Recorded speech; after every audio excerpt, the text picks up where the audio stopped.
Wow, I'm really gonna tell this story, huh? So this was back when I was 17. At the time, I was a Sea Cadet. For those who don't know, cadets are like the in-between of Boy Scouts and military. So in the cadet program, they have this thing called a summer training center, but I'm just gonna call it a summer camp. So staff cadets are aged 16 to 18, but course cadets are aged 12 to 18. I was a staff cadet, 17 years old, and she was a course cadet, 16 years old. So only a 1-year difference. At summer camp, there's this rule called no frat, or no fraternization, and it's just a rule to prevent all the horny kids from like fucking each other because there's no parents around. So I met this girl, let's call her Jenny.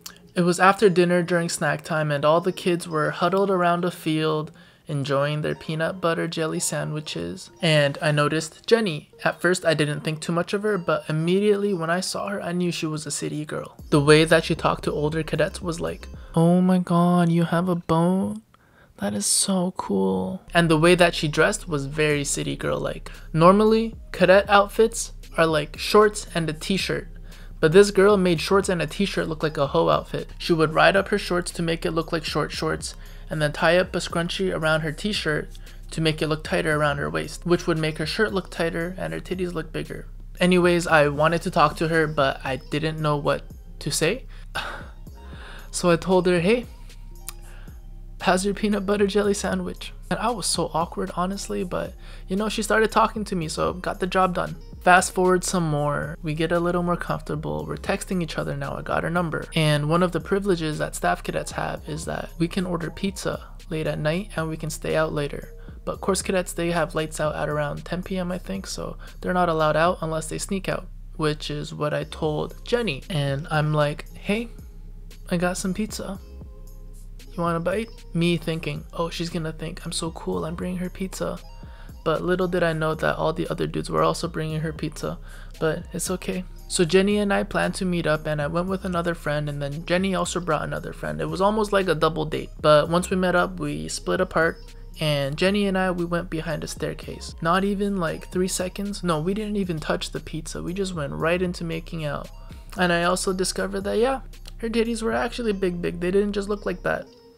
It wasn't just a hair tie. Plus, she had the most amazing, softest lips ever, like the best dick sucking lips any person may have. Oh, for those who are curious, because I know some people are gonna ask, what race is she? She was a Latina girl. I kind of forgot from where, but she was a Latina girl.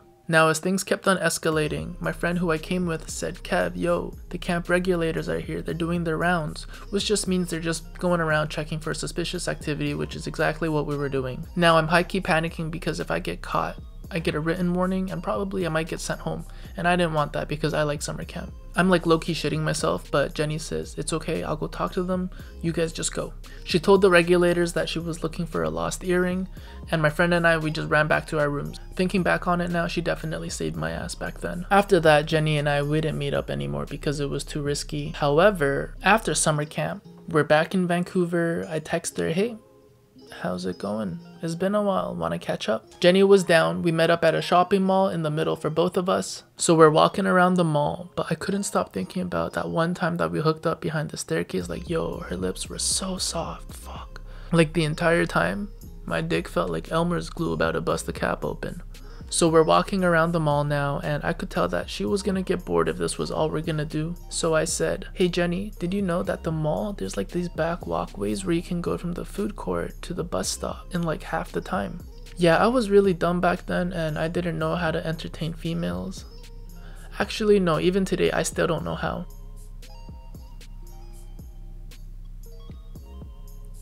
Anyways, so now we're in the back walkways. It's like the garbage routes where employees of like various stores in the mall would take out the garbage through like a back pathway so they don't interfere with like the regular traffic. And there's multiple doors. We see one of the doors. It's a little different in size. I turn to Jenny and I say, "Hey, wanna see if we can sneak in maybe?" I try the door, it opens. Now we're inside, but low-key I was getting a little nervous because me being alone in the dark with a girl that is attractive, oh fuck. Even today, I get so nervous. I panic and I say, "Yeah, let's go." And now we're back to the same shit, walking around the mall. But this time I'm like, fuck, okay, that was a bad idea. That was so dumb, Kevin. How do we go back to the storage room? Ah, "Hey Jenny, let's go back to see if we can steal some snacks. Because it was like a dollar store storage room. There were like snacks in the back and everything, but it was like fenced off. So I wanted to see if we can steal one of the snacks. Now we go back to the storage room. The moment the door closes, I turn to Jenny and I say, hey, come here. And then I pull her in, I kiss her. And then yeah, pretty standard. Go into straight full making out. We're like going tongue deep into each other. I'm like grabbing her butt. I slide my hands into her tights. And then after a while, she gets on her knees and then, you know, she starts.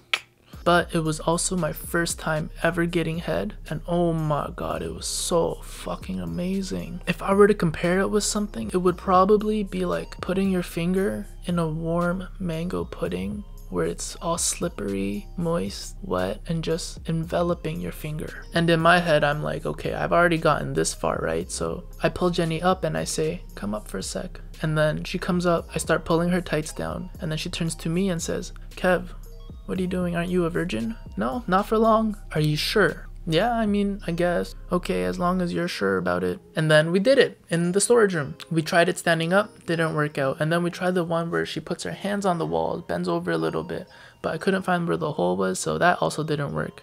Eventually, we just ended up doing it missionary on the floor. But the floor was so fucking nasty because it hasn't been swept in like forever. It was dirty and dusty. And when I finished, I pulled out, obviously, onto her stomach like a gentleman. Jenny, however, remember how I said she wore these black TNA leggings?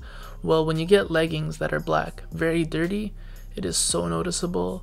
Like when we came out of that storage room into the light, she looked like she just crawled out of a dirt mosh pit. Like it was that bad. And after all of that, Jenny and I went home. The next time that we did it was at a public park that I'm looking at right now, an indoor swimming pool.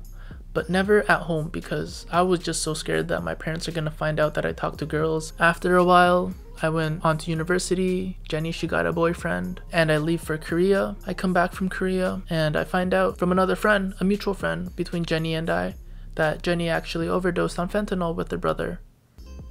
So yeah, she's dead. At first, I was really shook. I was sad, but I just didn't know how to react because I just haven't talked to her in so long.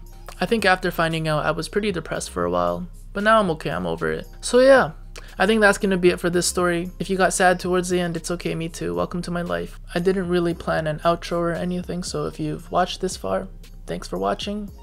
I'll see you guys next time. Bye-bye. Peace.